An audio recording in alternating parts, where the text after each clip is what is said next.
Good morning, everybody. I want to give Jim the most prepared award for week 2. He showed up thinking I was teaching Wednesday night, so he was all prepared. So I hope everyone had a good week this week. Dan, would you mind a prayer to start us out?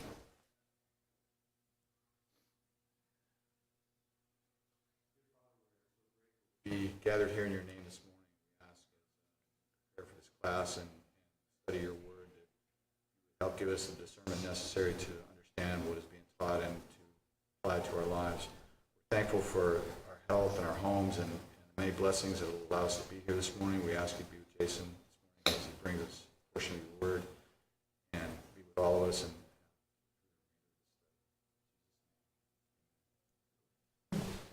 If you're like me, you thought Romans chapter 1 was fairly easy and Romans chapter 2 very difficult. Romans chapter 2 is extremely packed with lots of stuff. Since there's 16 chapters we're going over, we have 13 weeks, trying to find places to combine. I did combine chapters 3 and 4, so next week we'll be over 2 chapters. Those lesson sheets are in the back if you want to grab one, and then I'll email them out later as well. But Romans chapter 2 is a chapter that you can't combine. It's just, there's too much good stuff to talk about. And there's a couple chapters later in the book, specifically chapter 7, chapter 10, chapter 12, that are extremely good. So not really looking to combine any of those, but we'll see how it plays out. So Romans chapter 2, what I noticed. So who wants to go first?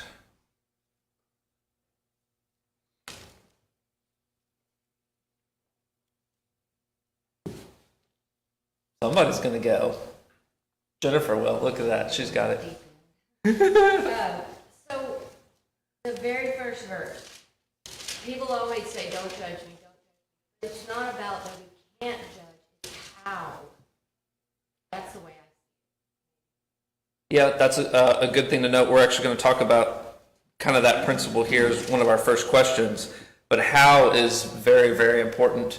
And I think as we understand Romans on a whole and kind of look as to how Jesus judged, probably the way that we tend to judge is way too harsh.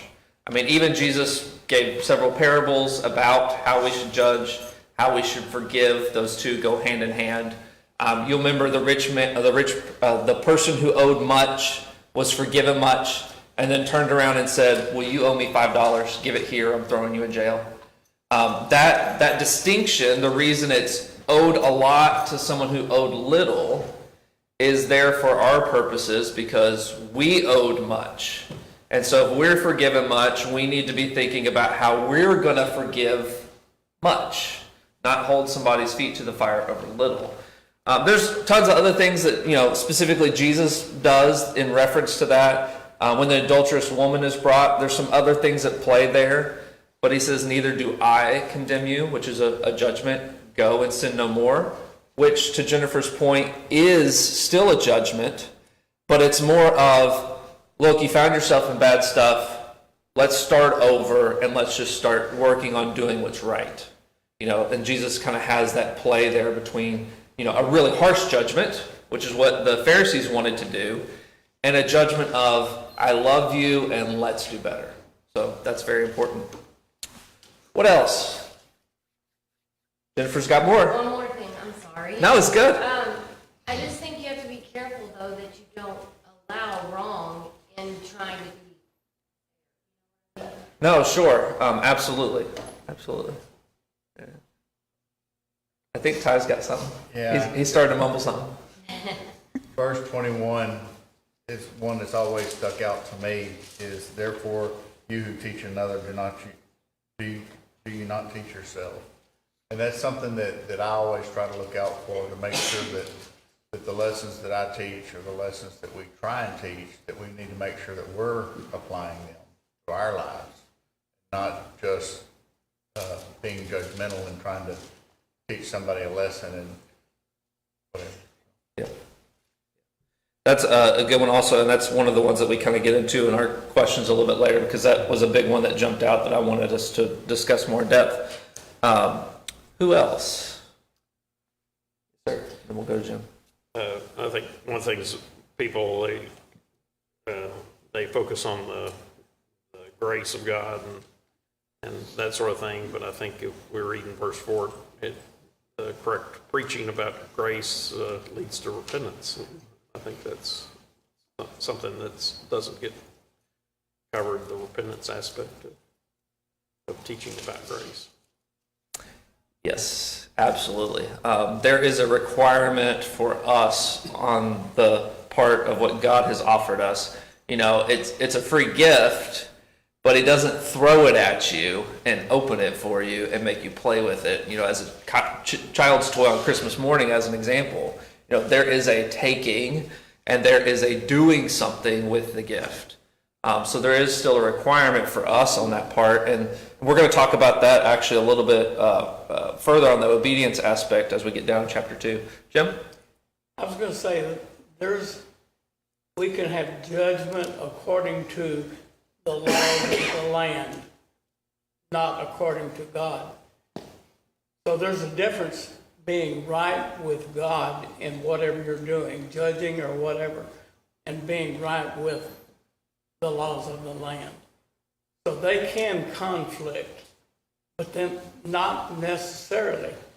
You know, there are times that you might break the law of the land, but you haven't really conflicted with God's law. So, Yeah, I'm glad you bring that up. We get to that later in Romans, but, you know, there is actually a lot of conflict with the law of the land and the law of God. We don't generally see it because there's a whole host of reasons I could go into. CO will be asking me afterwards, I'm sure. But the big thing is what does Jesus say the second greatest command is? To love your neighbor as yourself.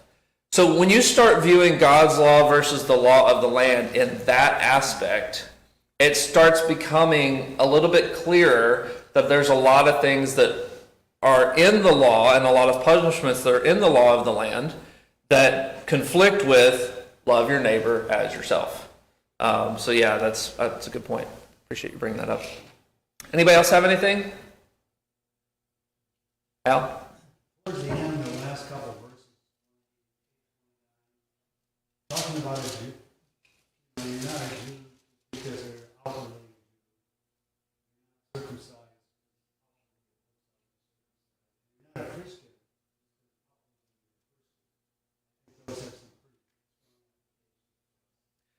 That's a real good one. I'm glad you bring that up. One of my favorite scriptures about that I had a different view on years and years and years ago, that as I've grown older and faith has changed, you know, as we all do, is Matthew 7:21.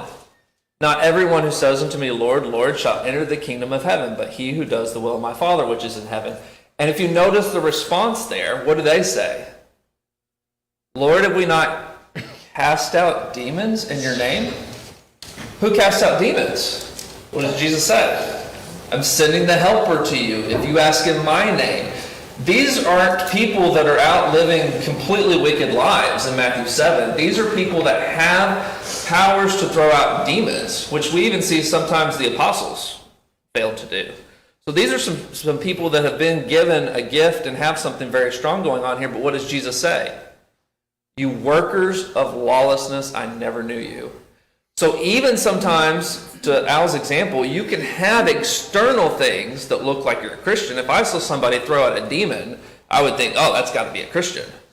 But even Jesus says in Matthew 7:21, you are not a follower of mine. So even some of the outward signs, you know, circumcision and everything else that Paul talks about, that's not a surefire answer or reason as to why you are a Christian or a Jew or aren't.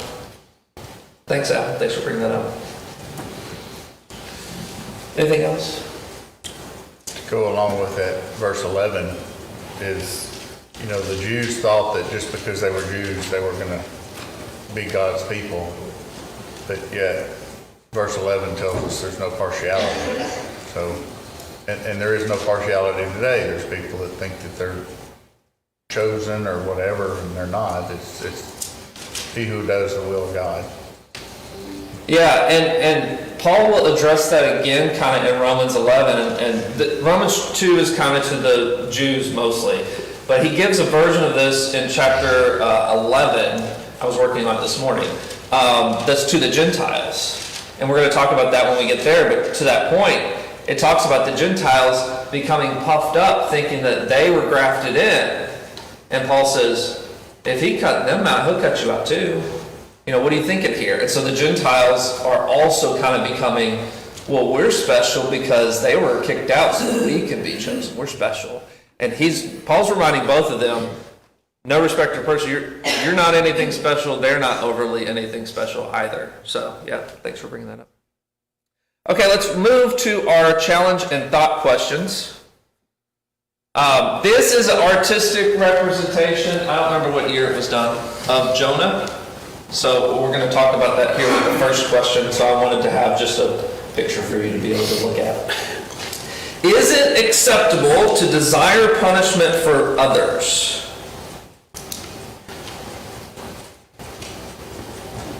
Well, I had a hard time with that question. I didn't know if you wanted yes or no, and I immediately wrote down yes. It bothers me that that young man killed all those people at the parade back on July the 4th. Sure. I think he should be punished. Is it wrong for me to think that he should be punished? That's why it's a challenge and thought question. So I'm glad you brought that up, Eva. Anybody want to take a stab at it? So God's judgment and man's judgment are two different things. Yes. So man's judgment in a court of law, then yes, that man should be punished. God's judgment, well, let him decide. Sure. Who else? I saw everybody's faces too, like, oh, I'm not going to be the one to speak up about this. Yes, sir, Charles. I didn't say. I mean, Bill. I'm sorry. I saw a hand over here, so. The answer is yes and no. Vengeance is mine, says the Lord, referring to don't take personal vengeance. Difference between defense and vengeance. But the Bible also says there's all sorts of things that go with it. Proverbs 24:17, do not rejoice when your enemy falls, for God will see it and remove his punishment from him. There's all kinds of places you go. The Lord rebuke you. In other words, let God do the vengeance for things that are against him. It's not a personal thing with me and this other person. David's charge to Solomon comes the closest that I've seen to, that I can think of, to, it's not really personal vengeance there either. What Joab did, all those awful murders and things, he did wrongly in the name of thinking he was doing it for David, that sort of thing. So Solomon is personally charged by the current King David to kill Joab. Do not let him go down. Don't let him go to the grave without, kill him in other words. But he says it as the king, so it's a judicial thing. There's all, anyway, that's just a few thoughts. Yeah, no, show us up top. We're supposed to be ready and willing to forgive those who ask for forgiveness. So you mentioned the parable where Jesus, the righteous man forgave the guy, and the guy put his slaves into jail. Well, he wasn't commanded to give that guy his money. He wasn't commanded to do anything until the guy asked for it. So when the guy asked for it, that's when you need to be able to forgive. So I think that comes into play when it's a sin against us, but when it's a sin against somebody else, there is a punishment that's required by man's law and by God's law for that. So, Okay. does that make sense? Yeah. Okay.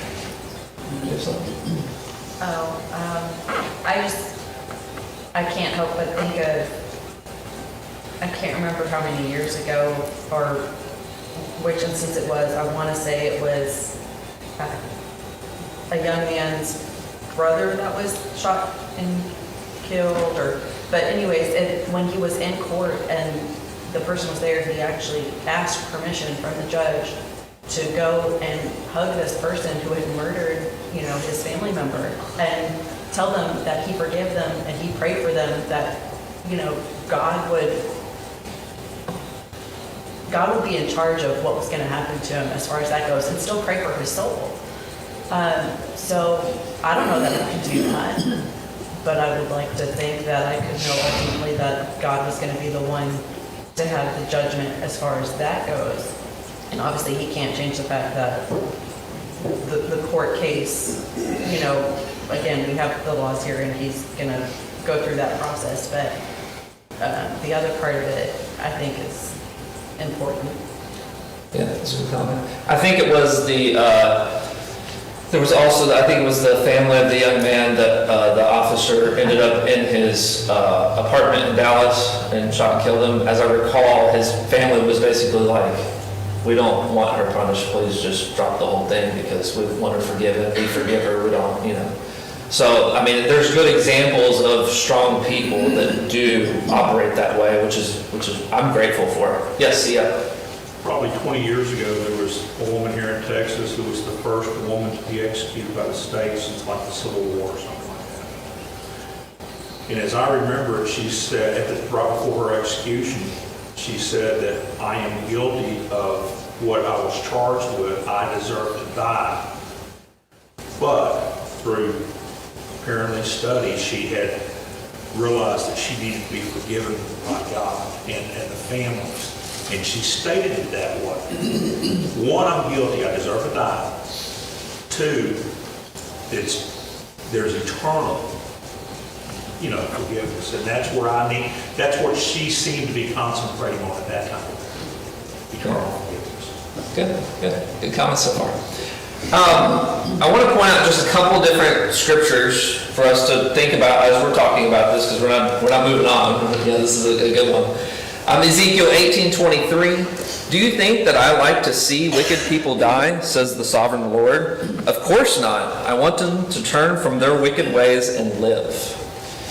Ezekiel 33:11. As surely as I live, says the sovereign Lord, I take no pleasure in the death of wicked people. I only want them to turn from their wicked ways so they can live.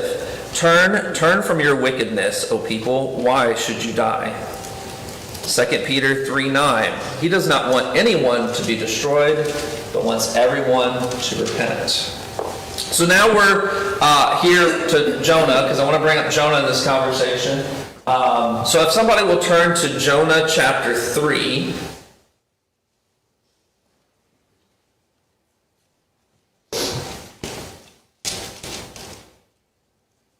And if you could read verse 10 through 4:3. 3:10 through 4:3.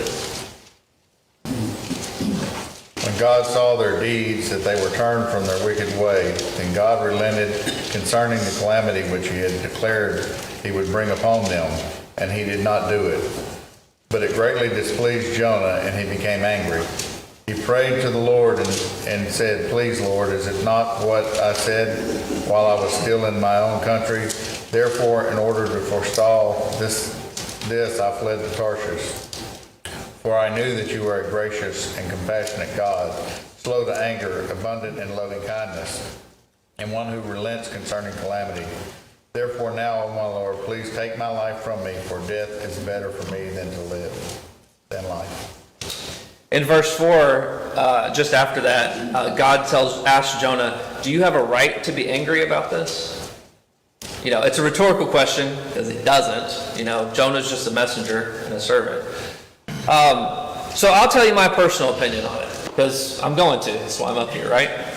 I've learned as I grow and get older and more that passages like these, Ezekiel, 2 Peter, whether or not the local law requires or allows for punishment, and whether or not that person deserves it, I need to have a better stance first.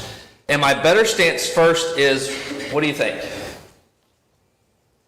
Lord, please let them turn from their wicked ways, obey you, and live. That's what these passages are telling us. That's what Paul is getting on to the Romans here. You know, he says, you know, you may think you can condemn such people, but you are just as bad and have no excuse. In verse 2, and we know that God in his justice will punish people. Since you judge others for doing these things, why do you think you can avoid God's judgment when you do the same things? There's a little bit of a preempt here. Later on in Romans, Paul will say, if you break one piece of the law, you're guilty of breaking any of it, or all of it, okay? So sometimes this is easy to read, well, I didn't murder, so I can fully get on board with, killing murderers, okay? But really, we need to view it from kind of how Paul discusses later. I am guilty of breaking everything. They are guilty of breaking everything. I want mercy for myself. I want mercy for them. Who has some comments? That's my personal opinion. That's where I'm at. Go ahead. I mean, justice. God requires, I don't know, like, I keep going back to this example. I want his soul to be saved. I want him to turn from his wicked ways. But according to the laws of the land, he should be punished. It's not that I wish bad for him, but his actions require the justice of punishment. Yeah, and that's why I'm working on it, because I could go even deeper, and I'm not going to say that for this class, but that's why I'm working on it from what is our first reaction. Go look at social media comments on news articles. May he burn in hell. Kill him now. Shoot him now. Go look at social media comments or some of the political speak from candidates for stuff in the Middle East. Turn the whole bed of sand into glass. Nuke it all. Bomb it all. No. Satan wants us to get caught up in that, because what does Jesus say about Satan? He is the father of destruction and lies. So when you start seeing that as the first reaction, that is not of Jesus. Okay. So what we're focusing on here is, what should our first reaction be? Martin? I was going to say something a little bit the opposite about that. That culture, when it makes stories about vigilantes, they even draw a line. Like, Batman doesn't kill, he delivers them to the judges and authorities to deal with. And that's like a common thread through all of secular, pop culture views on justice. And so I think even the world recognizes that it's not healthy for an individual to fester hate towards somebody and deal with it one-on-one. Ezra was told to establish judges so that they could judge men violating God's law and the king's law. And then, therefore, either take their property, kill them, imprison them, whatever they deem appropriate to protect society. I know when W.R. Jones preached at Decker Prairie, he studied with a man at Huntsville who was an accessory to a murder. He was in the car or something. He was found guilty and put on death row. But he knew that there was a difference between dying physically and dying spiritually for that sin, because he was saved. It wouldn't be right for even the family to want them, unless they were unrepentant, they could say, well, I want God's justice to be carried out eternally. But you would still desire that they repent. You can want the system to work out eternally and physically. No, absolutely. And I think there's an important key there. I want God's justice carried out. I think Ty kind of hinted at that a little bit ago. But we think that our justice and what we want carried out is what's righteous. But it's not what's righteous. God's justice is what's righteous. And that's why Paul will tell us kind of how to act with that later in Romans chapter 12. We're going to get to that. Because Romans 12 is chock full of how we are to act. And it'll kind of expound a little bit more on this thought here as well. Yes, Jen? I was just going to say the thing that I think is so important we be careful about when we say the law of the land and they need justice here and we have that system in place, and yes we do, is the law of the land is different by county, by state, by country. So which law of the land? Because they're all laws of the land, and that's why it's so important that God's law is above all of it for how we are handling that, because we don't get to pick and choose essentially. Yes, the law here, but not the law there, and there are all the laws there. Yeah, and I think another thing that's important with that is, look at verse 2 again. And we know that God in his justice, we have to be very careful. That's what Romans 12 is going to expound on. We have to be looking for God's justice. I have a really good friend that attends church in Dallas, and you'll catch his social media comments. You'll see Facebook will show you comments of friends sometimes on articles, and it'll be the Uvalde thing or murder stories or whatever. And his comment is, "I pray that they'll find forgiveness. I'll pray that they get mercy. I'll pray that they come to know Jesus." You know how many people like that stuff on he doesn't get good feedback. But that's what the heart of the Christian should be first is, I'm praying that they get saved. Yes, Ty. Okay. Paul in 2 Timothy 4:14 says, Alexander the coppersmith did me much harm. The Lord will repay us according to his deeds. Yep. So that's what we need to have the same attitude is, yes, he did me much harm, but the Lord will repay. Lord will take care of it. And that's what I really need to focus on, and not be upset when there isn't punishment, earthly punishment for this person. Yeah, and that's I like that you bring that up explicitly, is because when we get stuck on our views of justice, we get very upset, and society gets very upset when that justice is not served. Whereas if we're focusing on God's justice, we know it happens in his time and in his ways, and that it will be perfect, versus our justice that does not want to be perfect. Yes, Trent?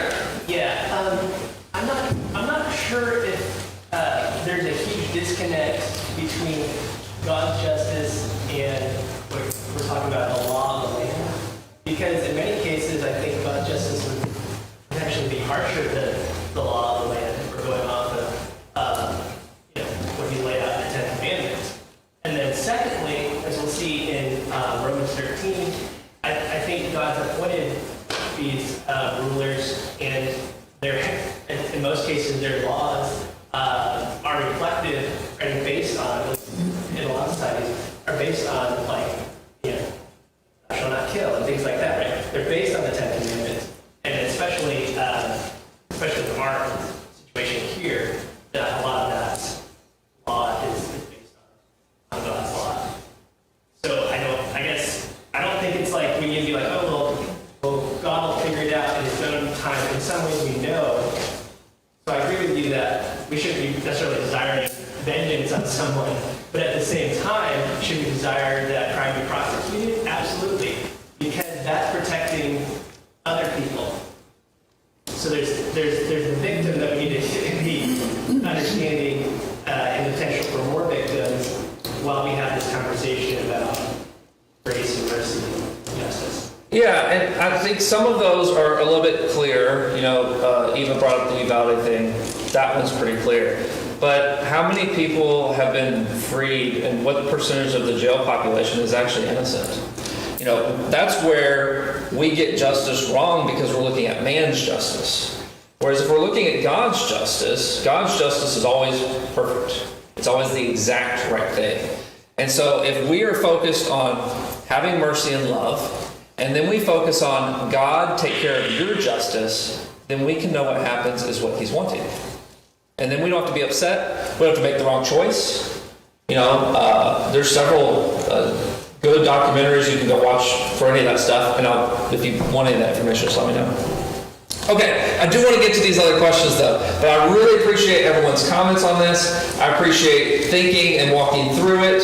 That's why it's called Challenge and Thought, because sometimes this is meant to be challenging and to get your mind going. So it's good. All right, question number 2. Who does God pour his wrath out on?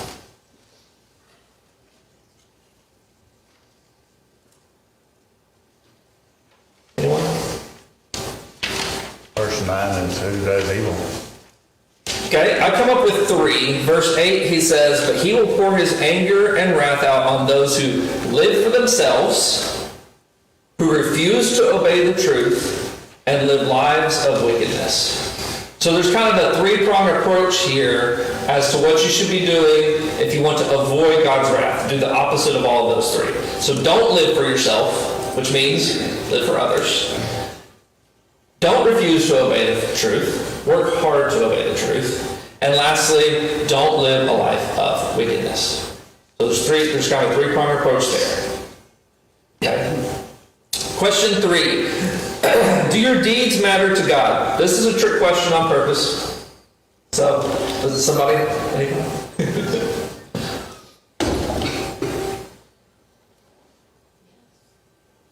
So the reason Jennifer says yes, and I mean, she's right. She's also kind of wrong, but it's okay, I think. So I think there is a thing in Scripture, and this is kind of called out here, looking at verse 9 through 13, where we get to that. God desires obedience. Verse 12, when the Gentiles sin, they will be destroyed, even though they never had God's written law. And the Jews who do have God's law will be judged by the law because they fail to obey. For merely listening to the law doesn't make us right with God. It is obeying that makes us right in His sight. So the reason I say yes and no is thinking of Old Testament examples. Look at Abraham. God says, go sacrifice your son. Is going to sacrifice your son right or wrong? God says it is right. Right. That's correct. So we can step back and say, going to sacrifice your son is wrong. That's not the thing to do. That's what they did to idols, the Asherah and the Baals. They sacrificed their kids. Scripture refers to it as making them pass through the fire. So, no, that's not the right thing to do. So, what is the right thing to do? Ty's got it correct. Obey God. So, the reason that's important is we sometimes will get caught up in our own minds on what is right and wrong, and then we split that, and it causes us to not obey God. If Abraham had said, look, God, sacrifice my son, that's wrong. You know I can't do that. What would have happened? It wouldn't have been good for Abraham, you know. So Abraham, what does Hebrews 11 say? It says, Abraham believed that, well, if I kill him, God will just raise him from the dead. He'll take care of it. I'm going to obey by faith. So that's an important key differentiator that I think Paul puts here. He doesn't say specifically do right and do wrong. He says obey. And so God can ask you to do whatever He wants. Obey. Yes? That faith in Hebrews 11, every instance required obedience. So, Yep. Absolutely. Absolutely. There's just a lot of things throughout, especially in the Old Testament, where if you just step back and look, you're like, whoa, shouldn't be doing that. That's wrong. I mean, God has things in the old law for how to sell your daughter as a slave. Whoa, whoa, God, that's wrong, you know. But what does God say? Obey. That's what I'm looking for. I'm looking for obedience. So the reason I put this question in there and brought it up is because there are times throughout the Old Testament and times that you may encounter where something seems like, whoa, this can't be right. But if it's obeying God, that's the thing to do. You know, put aside what your own personal opinions might be, or own feelings or emotions might be, and do what Abraham did and obey. That's the important part. Obey. All right. I also put down here Luke 17 because some people think if you're obeying, that then you're working for your salvation.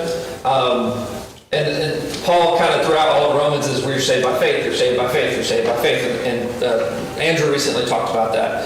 But I wanted to bring to your attention Luke 17, 7 through 10. This is one of my favorite passages for that discussion. When a servant comes in from plowing or taking care of sheep, does his master say, come and eat with me? No, he says, prepare my meal, put on your apron, serve me while I eat. Then you can eat later. And does the master thank the servant for doing what he was told to do? Of course not. In the same way, when you obey, you should say, we are unworthy servants, we have simply done our duty. Your works as a slave are not yours when you're obeying. They're God's. Just like the slaves in past history that gathered cotton or corn or whatever. Was it their cotton and corn or was it their master's? It was their master's. So when you're obeying, you're doing Jesus' works. That's what obedience is. You're not working for any faith because they're not your own. Okay, question, comment. And also, we were talking about doing things, you can also be doing things right. And like in Matthew 23, the scribes and the Pharisees were obeying God, but they were leaving undone the more weightier things of the law. So just because you seem to be doing the right thing, you may be omission, leaving things out that you should be actually. Well, and to go back to the Matthew 7 reference before, they were casting out demons, but they were what? Workers of lawlessness. They weren't obeying. What's one of the three things we just talked about that Paul says here? People living lawless lives. They completely failed. Okay. Question 4. Does obeying God require you have specific written instructions?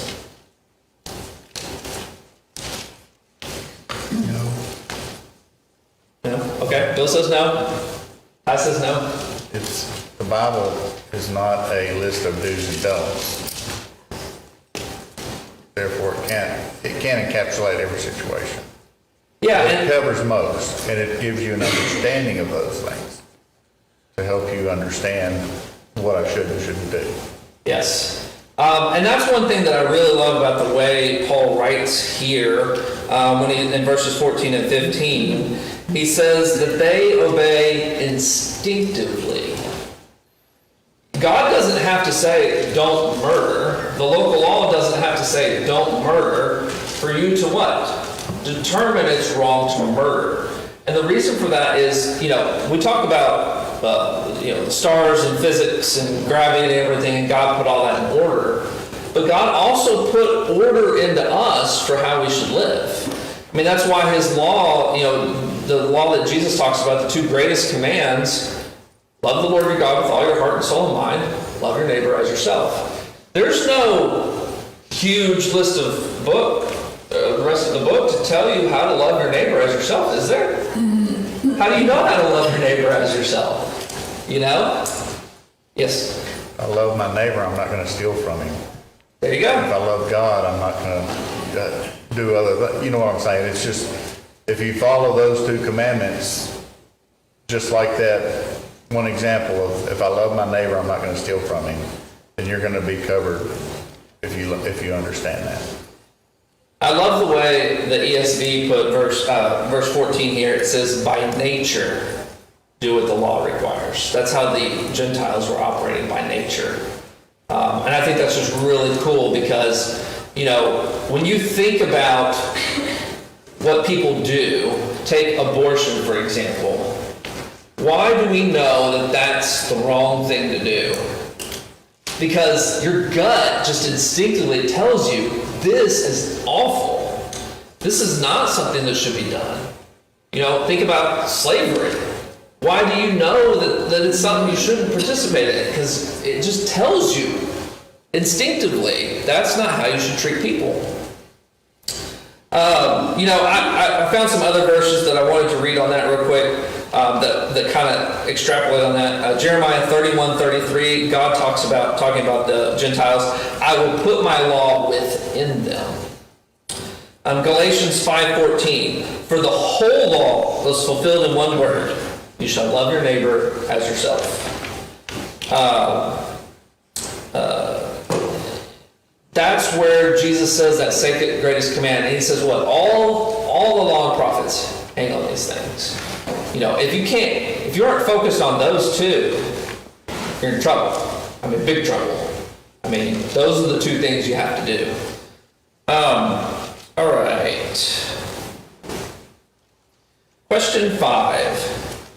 We kind of already talked about this, but does having a Bible mean you know all that God desires?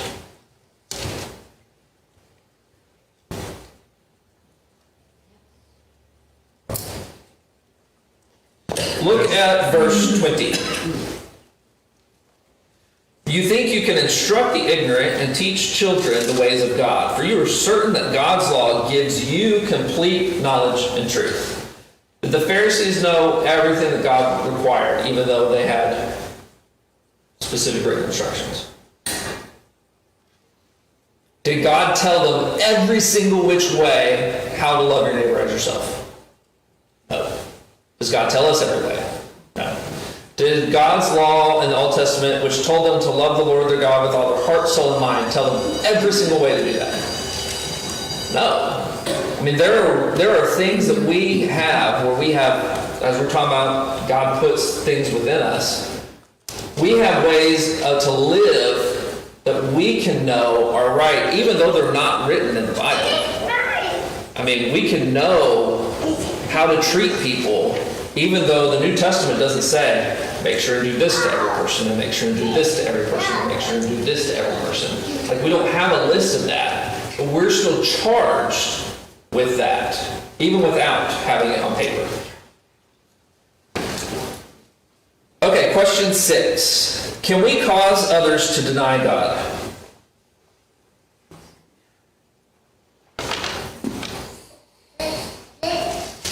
Hypocritical behavior is probably the greatest way we can, I think. Yeah, it's in verse 24. It says, no wonder the scriptures say the Gentiles blaspheme the name of God because of you.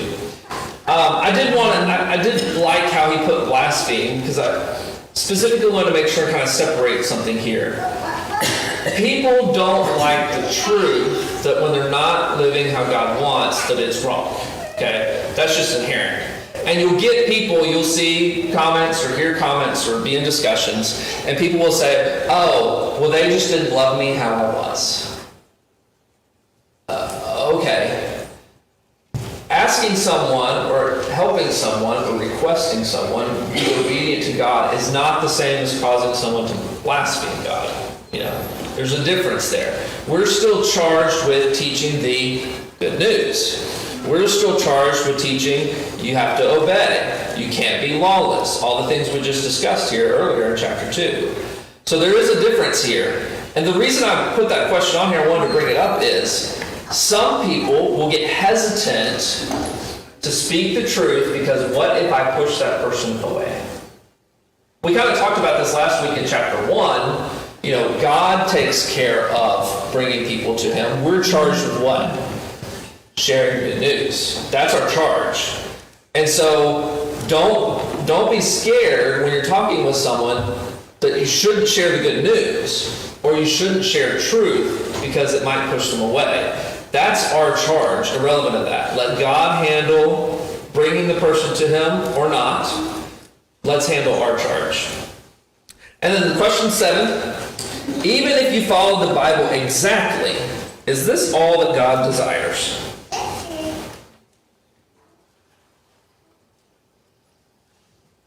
Yes, because of the love that's required of Christians. I love that question. This is how I know questions are good. Happy you shook your head like this, and happy you shook your head like this. So, just knowing the law, if you look at the rich young ruler, you would say he followed the old law to a T, but Jesus said you're still lacking. And where he was lacking was that love and compassion of giving to others and selling everything he had. And that's a good example of what we've been talking about kind of several times thus far. The rich young ruler says he did what? Obeyed the whole law. And Jesus says, you're kind of still missing something.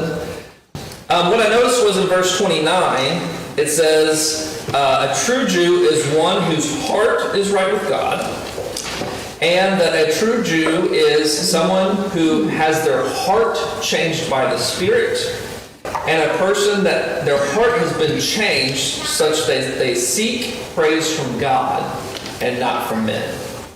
That's what verse 29 says. So the Pharisees and all the breaking were also still working really hard to obey the law, but Jesus rebukes them time and time again because, as Charles pointed out, they're not paying attention to the weighty matters of the law. As Ty points out with the rich young ruler, he completely forgot how to be giving. You know, what we read earlier, someone who thinks only of or acts only for themselves. We're supposed to be acting for others. Was the rich young ruler interested in acting for others? No, he was not interested in acting for others. But I find it interesting here that it talks about your heart changing multiple times. That is what happens when you become a Christian, is your heart is changed by the Spirit, And then you change to seek praise from God. So that's what I want to leave you with this morning. Thank you for participating in Romans chapter 2. And we'll do chapter 3 and 4 next week, and the sheets are in the back.